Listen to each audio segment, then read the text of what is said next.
មុខនេះហើយខ្ញុំជឿថាបងប្អូនអត់ដែលធ្វើទេប៉ុន្តែបើសិនជាបងប្អូនបានធ្វើញ៉ាំហើយធានាថាសម្លមួយឆ្នាំងហ្នឹងគឺដឹងតែអស់តែម្នាក់ឯងហ្មងនេះគឺស្ងោរបកងជាមួយទឹកប្រហុកជូរហឹរធ្វើបែបលឿន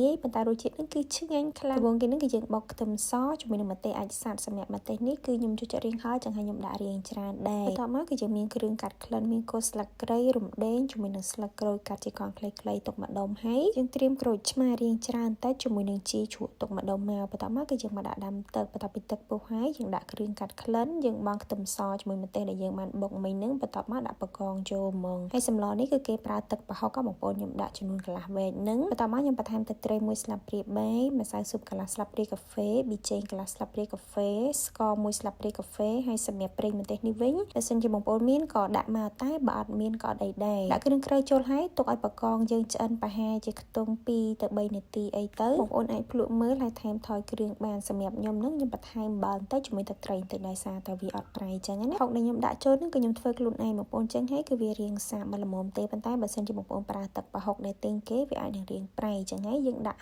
មកល្មមតាមនឹងទៅចាំពេលរៀបញ៉ាំហ្នឹងចាំបងប្អូនបង់ជីចូលមកសម្រាប់ជីគឺរបៀបជីជ្រក់ហ្នឹងណាបងប្អូនយើងមានជីរណាមានស្លឹកខ្ទឹមជាមួយនឹងជីនឹងវងអីនឹងជីដាក់ឲ្យច្រើនហើយក្រូចឆ្មាក៏ចាំបាច់ឲ្យច្រើនដែរបងប្អូននិយាយទៅរសជាតិយករៀងជូរបងប្អូនជូរហឹរហើយរៀងដិតប្រហុកបន្តិចមកតែដិតប្រហុកហ្នឹងដិតទឹកប្រហុកឯណាបងប្អូនមិនមែនដិតយកប្រហុកទៅដាក់ហ្មងទេសម្លមួយមុខនេះបើដាក់ប្រហុកហ្មងអត់កើតទេបងប្អូនវារៀងធំក្លិនអញ្ចឹងទៅសម្រាប់រសជាតិវិញគឺធានាថាឆ្ងាញ់ខ្លាំងហ្មងបងប្អូនជាពិសេសរសជាតិទឹកសម្លវិញគឺមានជាតិសាហាវ